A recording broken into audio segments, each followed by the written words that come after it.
بسم اللہ الرحمن الرحیم نحمدہ ونصلی علی رسولہ الکریم اما بعد۔ محترم دوستو، بزرگوں، زکوٰۃ کے فضائل اور مسائل چل رہے تھے۔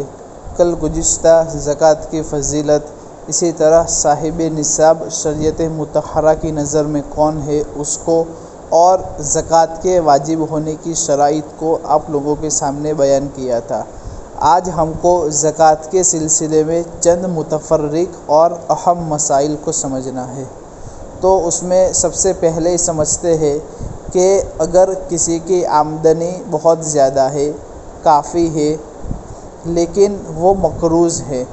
اور خرچہ زیادہ ہونے کی وجہ سے قرض ادا کرنے پر قادر نہیں، تو ایسے آدمی پر زکوٰۃ واجب نہیں ہوتی۔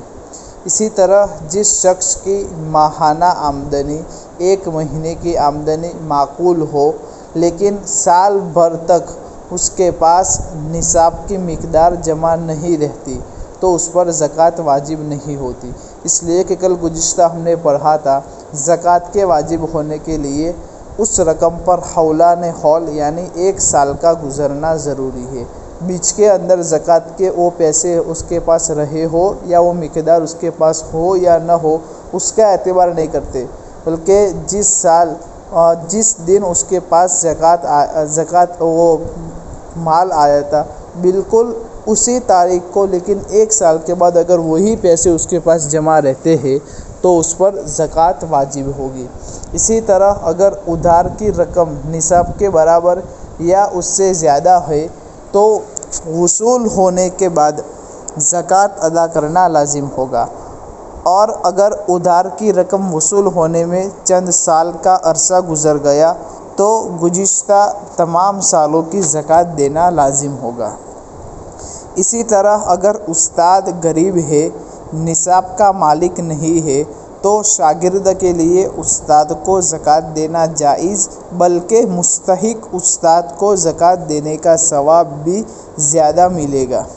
اسی طرح مردہ کے ایصال ثواب کے لیے زکوٰۃ کی رقم دینا جائز نہیں، بلکہ دوسری حلال رقم صدقات زکوٰۃ کے لیے زکوٰۃ کے علاوہ سے ایصال ثواب کرنا ہوگا، ورنہ میت کو ثواب نہیں ہوگا۔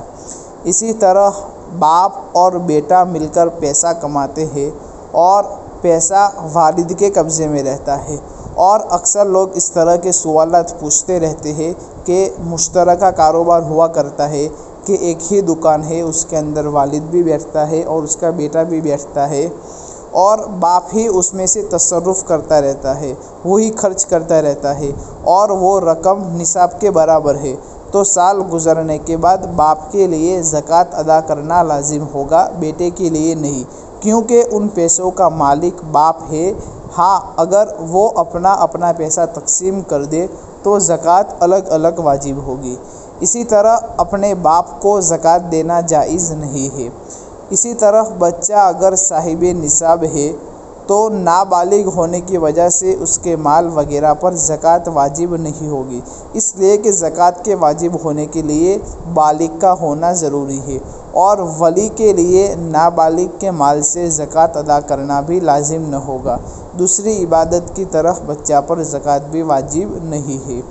اسی طرح زکوٰۃ کی رقم سے مکانات بنا کر مستحق لوگوں میں تقسیم کرنے سے زکوٰۃ ادا ہوگی، البتہ مستحق لوگوں کو مکمل طور پر مالک بنا دینا ضروری ہے، مکان کا قبضہ بھی دے دے اور رجسٹر بھی، اور جو کاغذات ہوتے ہیں سرکاری دفاتر میں جا کر ان کے نام پر وہ مکانات بھی کراوے اور ان کے حوالے کر دے، تاکہ وہ اپنے اختیار سے جس قسم کا جائز تصرف کرنا چاہے وہ اس کے اندر کر سکے۔ اسی طرح جو رقم زکوٰۃ کی نیت کے بغیر ادا کی جاوے اور جس کو دی جاوے وہ خرچ بھی کر لے، اب اگر اس مال کو زکوٰۃ میں شمار کیا جاوے تو وہ درست نہیں اور زکوٰۃ ادا نہیں ہوگی۔ اسی طرح بھابھی ہے، بھائی ہے، بھتیجا ہے، بہن ہے، اگر وہ نصاب کے مالک نہیں اور مستحق بھی ہے اور ان کا کھانا پینا الگ ہو تو ان سب کو زکوٰۃ دینا جائز ہے۔ اسی طرح اگر حکومت یا بینک والے کھاتے داروں سے ان کی اجازت سے اصل رقم سے زکوٰۃ کاٹ کر مستحقین زکوٰۃ کو مالکانہ طور پر دیتے ہیں تو زکوٰۃ ادا ہوگی، اور اگر اصل رقم سے ادا تو کرے لیکن مالک کے اجازت کے بغیر تو پھر زکوٰۃ ادا نہ ہوگی۔ مالک کو زکوٰۃ ادا کرنا ضروری ہے، اور اگر وہ حکومت یا بینک والے اصل رقم سے نہیں بلکہ نفع کے نام پر جمع ہونے والی سود کی رقم سے زکوٰۃ ادا کرے تو زکوٰۃ بالکل ادا نہیں ہوگی، کیونکہ حرام رقم سے زکوٰۃ ادا نہیں ہوتی۔ اسی طرح بیوی کو اگر شوہر زکوٰۃ دے تو یہ جائز نہیں، اور اگر بیوی صاحب نصاب ہے تو خود بیوی کو زکوٰۃ ادا کرنا ضروری ہے، شوہر پر اس کی زکوٰۃ ضروری نہیں ہے۔ اسی طرح اگر کوئی تجارت کی نیت سے پلاٹ خریدے یا زمین خریدے یعنی فروخت کرنے کی نیت سے، تو اس صورت میں اس کی قیمت سے ہر سال زکوٰۃ ادا کرنا فرض ہے، اور ہر سال مارکیٹ میں جو فروخت کی قیمت ہوگی اس کا اعتبار ہوگا، یعنی مارکیٹ ویلیو کا اعتبار اس کے اندر کیا جائے گا۔ مثال کے طور پر ایک پلاٹ 1 لاکھ میں خریدا تھا، 5 سال مکمل ہونے پر اس کی قیمت 5 لاکھ ہوگی تو زکوٰۃ 5 لاکھ سے دینی ہوگی، اور اگر پلاٹ ذاتی ضروریات کے لیے خریدا تھا تو اس پر زکوٰۃ واجب نہیں، اور اگر پلاٹ خریدا اور رقم کو محفوظ کرنے کے لیے تو اس صورت میں بھی زکوٰۃ ہر سال واجب ہوگی۔ اسی طرح اگر پلاٹ خریدتے وقت فروخت کرنے کی نیت نہیں تھی، بعد میں فروخت کرنے کا ارادہ ہو گیا تو جب تک اس کو فروخت نہیں کیا جاوے اس پر زکوٰۃ واجب نہ ہوگی۔